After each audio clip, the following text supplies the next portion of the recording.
So, one of the things that we've accepted as Star Wars collectors is there will be not only a lot of repaints, but sort of a lot of creative ways to reuse tools.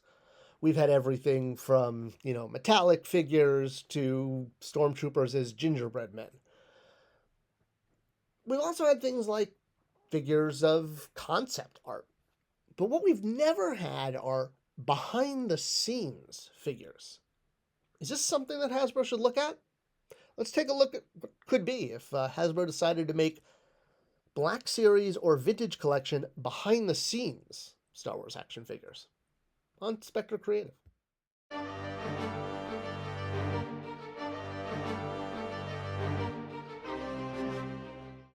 Hey guys, welcome back to Spector Creative. This is Scott Toy Guru Neitlich, longtime, lifetime Star Wars fan, and fortunately, I got to work on Star Wars product during my time in the toy industry when I worked for Jack Specific. I worked on the Episode 7 and Rogue One line, so that was much fun. I got to go to Lucasfilm and not read a script because they wouldn't share it with anybody, but they showed us pretty pictures. Okay, that's not important. But yeah, so I've worked in toys, I collect toys, and as a longtime Star Wars collector, we've put up with a lot of, I say put up because there's, if you're a completionist and are buying everything, you wind up getting some odd things. I mean, you've got the holiday decoed figures, everything from Halloween to Christmas to Kwanzaa to, is this supposed to be a Hanukkah Boba Fett? I kind of like to think so.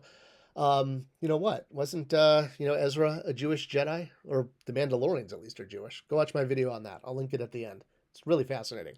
The connections between the Mandalorian culture and Judaism. All right. Yeah, I'll link that. That's not what this one's about. It is about, yeah, but what a weird figure that we got that, a Mandalorian in a like Hanukkah sweater. So if we have Mandalorians and Hanukkah sweaters and stormtroopers as gingerbread men, and we have McQuarrie concept figures based on artwork, we've gotten Joel Johnston figures, the Snow Trooper and the IG-88 that came out in the concept line were actually Joe Johnston art, not McQuarrie. Although Joe Johnston also got figures in Power of the Force too, when they did there was the Endor and the Cloud City, and one was like a snow speeder, like an Endor. I don't know. There were 3 vehicles, and they were all based on Joe Johnston concept art, but it didn't say Joe Johnston. They just called them concept. It wasn't until really the McQuarrie figures that we started getting that, but it just shows the breadth and how much they have stretched the Star Wars license because there's an audience for it. We'll even take Chewbacca in a red robe from the holiday special. Hey, they made it. We bought it. So with needing to stretch tooling to make this work and to find variants that appeal to fans, we've gotten both what I would call both. We've gotten deleted scene figures. I mean, everything from Biggs Darklighter from the extended Tatooine opening for A New Hope to there was one of the droids in Home One that got cut, wasn't actually seen on camera, but wound up with a figure when the vintage series, or when the Black Series was 3 3/4, that like for that one weird year. So yeah, they've done everything from deleted scene cameos to deleted scenes that are included as extras on Blu-rays. So they've definitely mined what's been cut, but what about what's happening behind the camera?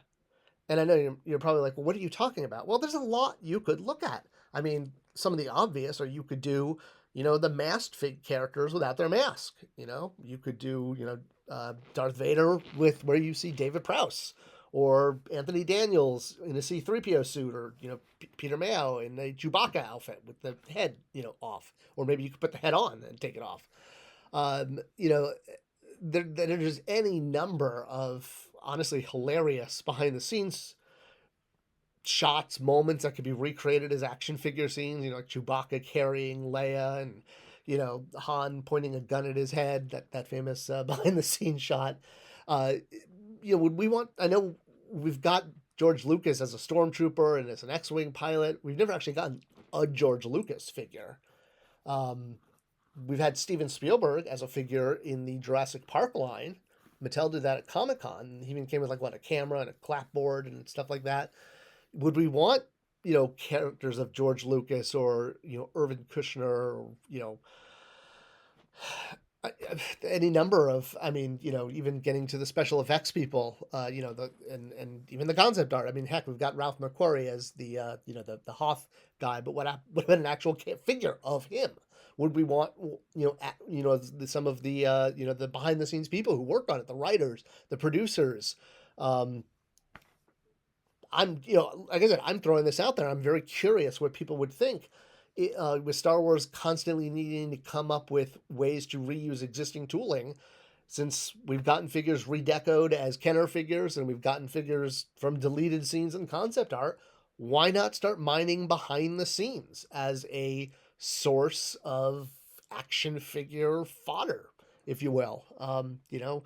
I've even seen, there's customs that people have made the Jabba the Hutt puppet with the puppeteers inside. You can like take off the front of him and see the puppeteers from that old From Star Wars to Jedi special, where the midget inside is talking about smoking a cigar and drinking port, and he pushes the tail backwards and forwards, backwards and forwards. If you've seen it, you know what I'm doing.